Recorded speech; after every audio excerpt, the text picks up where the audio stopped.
اعوذ باللہ من الشیطان الرجیم بسم اللہ الرحمن الرحیم اللہم صلی وسلم وبارک علی سیدنا و مولانا محمد وعلی آلہ و اصحابہ و اہل بیتہ اطہارہ اجمعین وبارک وسلم صلی علیہ۔ ڈیئر ویورز اینڈ لسنرز، سید شہریار داؤد کی جانب سے آپ تمامی کو السلام علیکم ورحمۃ اللہ وبرکاتہ۔ آپ دیکھ رہے ہیں اپنا پسندیدہ پروگرام روحانی مسائل کا حل شہریار داؤد کے ساتھ۔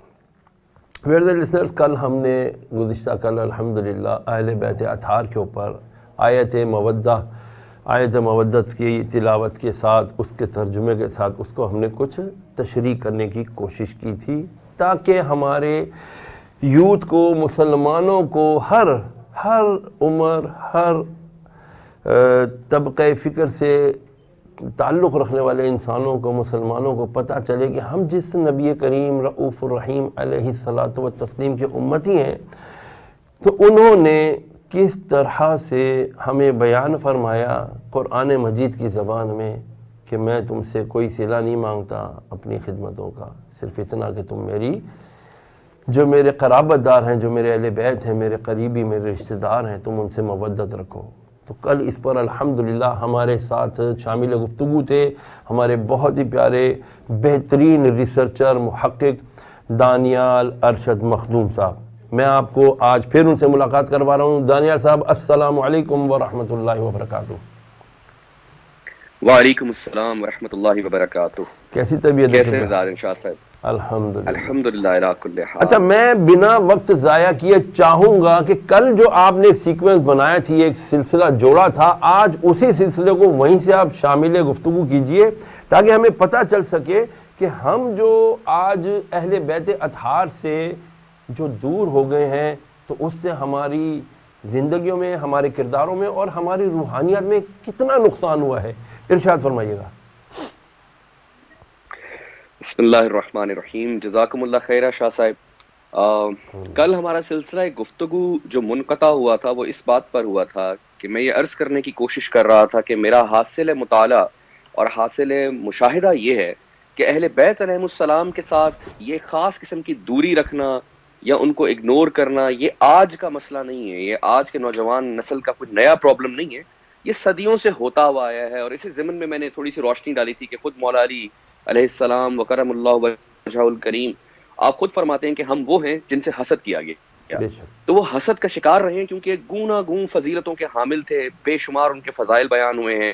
امام احمد بن حنبل رحمہ اللہ فرماتے ہیں کہ صحیح اسناد کے ساتھ جتنے فضائل حضرت علی کرم اللہ وجہہ الکریم کے بیان ہوئے ہیں، تمام صحابہ کے ملا کر بھی فضائل اتنے نہیں بیان ہوئے۔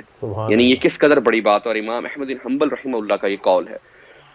تو میں اس سلسلے میں عرض یہ کرنا چاہ رہا تھا کہ اگرچہ ایسا ہوا ہے، لیکن ہم لوگ جیسے آپ کا یہ اتنا خوبصورت پلیٹ فارم ہے، اس کے ذریعے کم از کم اپنے حصے کا وہ تھوڑا سا تنکا چگ سکتے ہیں، یا شاید وہ والا ایک بارش کا پہلا قطرہ بن سکتے ہیں کہ ہم نوجوان نسل کو اس طرف دلچسپی دلائیں اور اہل بیت کے فضائل، ان کے روحانی اور باطنی مقام سے روشناس کرانے کی حتی الامکان کوشش کریں۔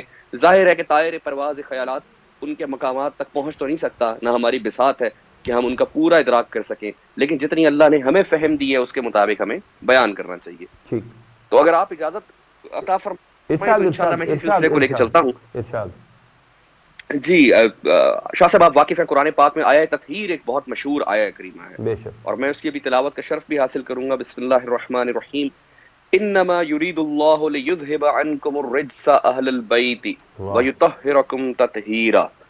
اس کا مطلب کیا ہے؟ اس کے ترجمے کا مفہوم بنیادی طور پر یہ ہے قبلہ کہ اللہ تعالیٰ کیا کلام فرما رہا ہے۔ اللہ تعالیٰ فرما رہا ہے کہ بے شک اللہ تعالیٰ تو یہ چاہتا ہے کہ اے اہل بیت تم سے ہر طرح کا رجس کا مطلب ہے برائی، گناہ، گندگی، اس کو دور کر دے اور تمہیں اس قدر پاکیزہ کر دے جیسے پاکیزہ کرنے کا حق ہوتا ہے۔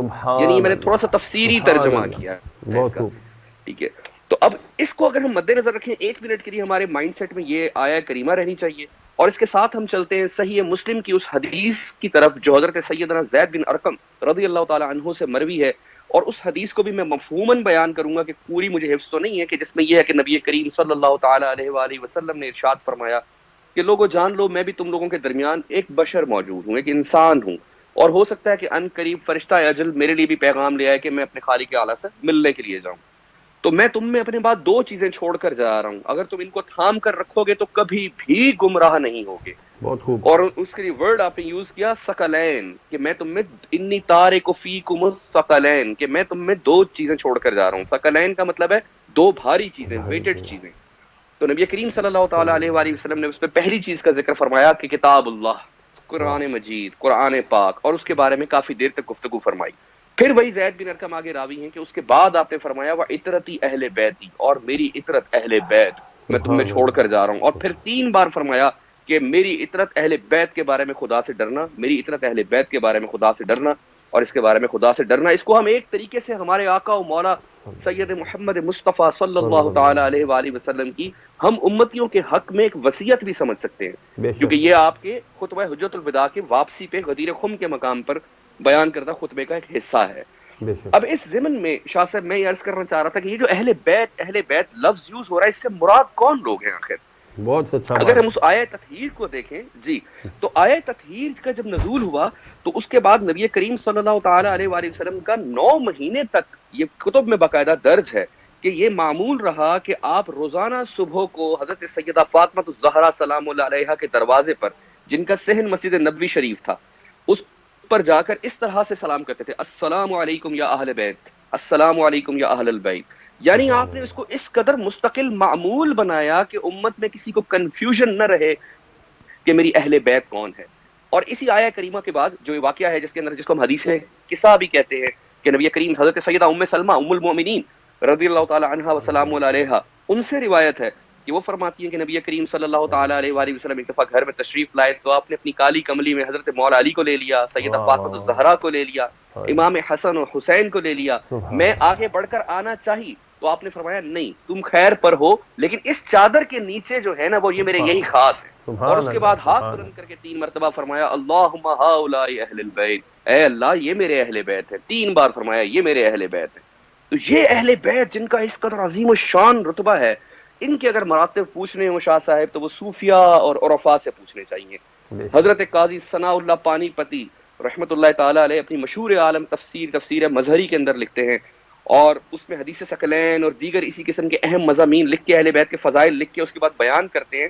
اور اس کو میں تھوڑا سا دیکھ کر انہی کے الفاظ کو پڑھنا چاہوں گا تاکہ ہمارے ویورز کو بھی پتہ لگے کہ اس قدر جلیل القدر عالم دین جو بیک وقت محدث، مفسر اور اس کے ساتھ ساتھ زبردست صوفی بھی تھے. تو وہ کیا بیان فرماتے ہیں؟ وہ فرماتے ہیں کہ میں کہتا ہوں ان احادیث میں نبی اللہ صلی اللہ علیہ وآلہ وسلم نے اس طرف اشارہ فرمایا ہے کہ اہل البیت ولایت کے کتب الارشاد ہیں.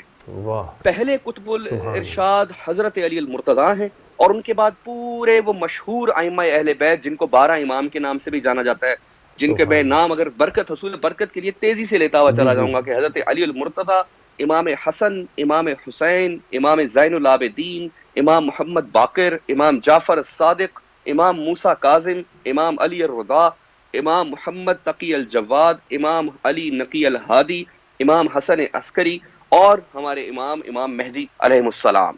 یہ 12 امام انہوں نے کہا کہ یہ ہیں.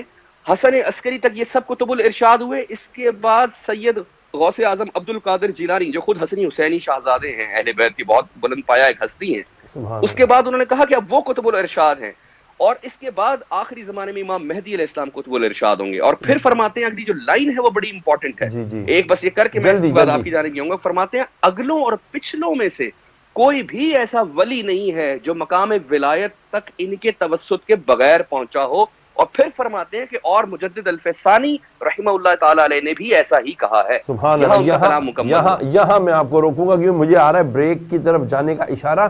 ہم جا رہے ہیں break per. Viewers and listeners کہیں نہیں جائیے گا, بہت انٹرسٹنگ گفتگو ہے, اس پہ مزید گفتگو سنتے ہیں ہمارے مخدوم صاحب کی. ملتے ہیں ایک مختصر وقفے کے بعد.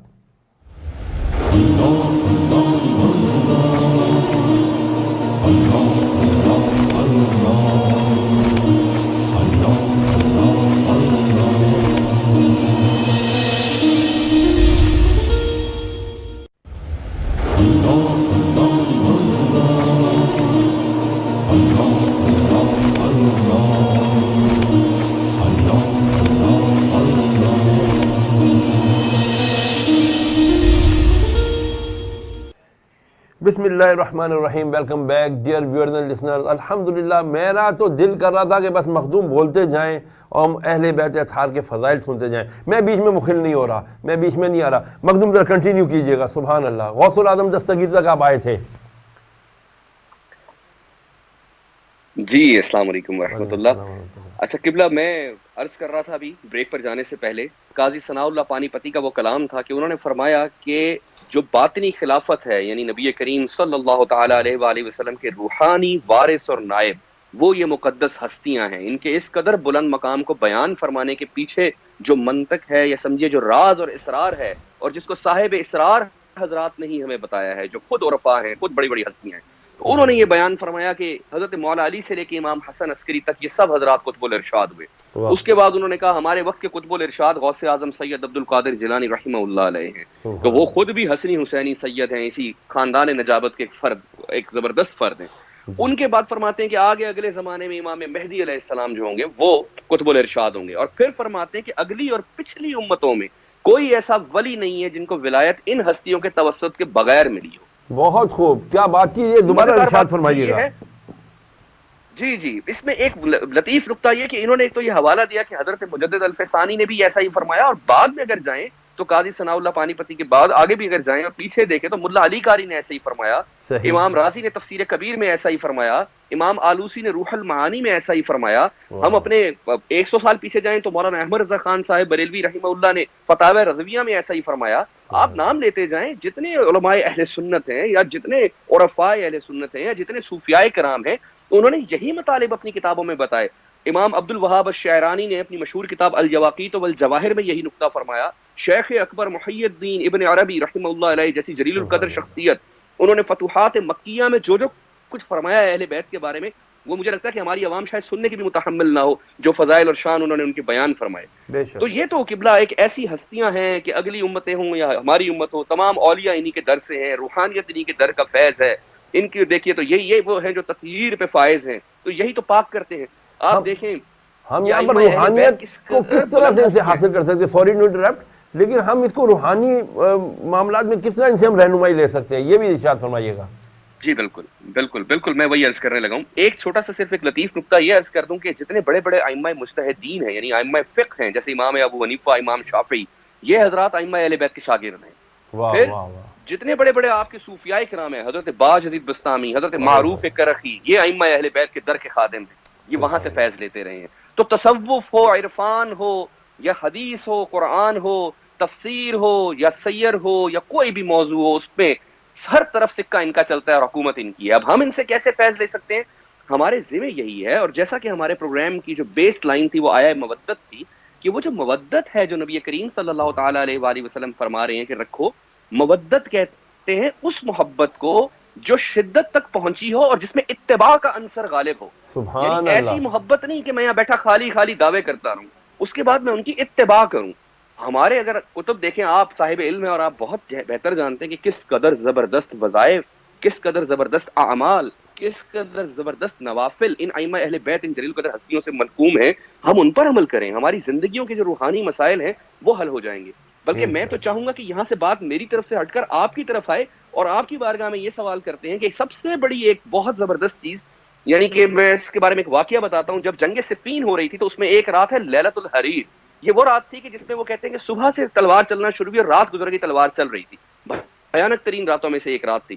تو حضرت مولا علی کی ایک عادت تھی کہ آپ 5 نمازوں جو فرائض تھے ان کے بعد تو تسبیح فاطمہ پڑھتے ہی پڑھتے تھے, لیکن ہر رات سونے سے پہلے بھی پڑھتے تھے. تو آپ کے ایک ساتھی نے آپ سے پوچھا کہ مولا علی آپ ہر رات پڑھتے ہیں؟ انہوں نے کہا میں نے جب سے مجھے تسبیح فاطمہ پتہ لگی میں ہر رات پڑھتا ہوں. انہوں نے کہا کیا آپ نے لیلۃ الحریر کی رات بھی پڑھا تھا؟ تو آپ نے فرمایا واللہ لیلۃ الحریر کی رات بھی میں نہیں بھولا تھا, میں نے تب بھی پڑھی تھی. تو یعنی یہ تسبیح فاطمہ کے اگر آپ کچھ فضائل بتائیں تو یہ اہل بیت کے بے شمار روحانی معارف میں سے ایک بہت بڑا خزانہ ہے.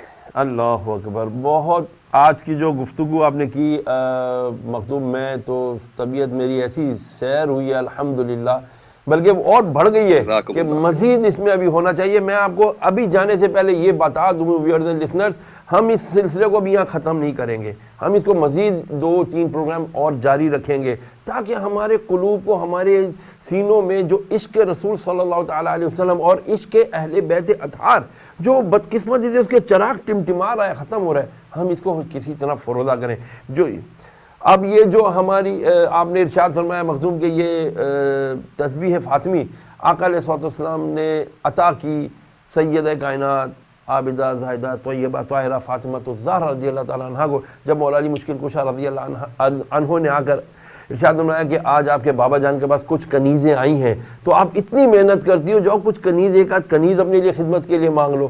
تو سیدہ کائنات جب پہنچی بابا جان کے پاس تو بابا جان کے سامنے جب سوال کیا تو آقا علیہ الصلوۃ والسلام نے خوبصورت بات ارشاد فرمائی، بیٹا ہمارے لیے دنیا نہیں ہے، اللہ اکبر، یہ ہم دنیا کے لیے نہیں ہے، ہمارے لیے آخرت ہے۔ میں تمہیں ایسا کوئی وظیفہ نہ بتا دوں بیٹا کہ جس سے تم اگر یہ پڑھو گی تو تمہیں ایسا لگے گا کہ تمہارے ہاتھ پیر جو تھک ٹوٹ جاتے ہیں، بالکل تم بالکل چور ہو جاتی ہو، تمہیں ایسا لگے جیسے چھوٹے چھوٹے معصوم بچے تمہارے ہاتھ پاؤں دبا رہے ہیں۔ پھر آقا علیہ الصلوۃ والسلام نے تسبیح فاطمی جو ہے نا آپ کو تعلیم فرمائی کہ 33 مرتبہ سبحان اللہ، 33 مرتبہ الحمدللہ، 34 بار اللہ اکبر کہہ لیا کرو، یا اس طرح فرمایا کہ 33 بار اللہ اکبر کہہ کے آخر میں ایک مرتبہ کلمہ شریف پڑھ کے 100 کی تعداد پوری کر لیا کرو۔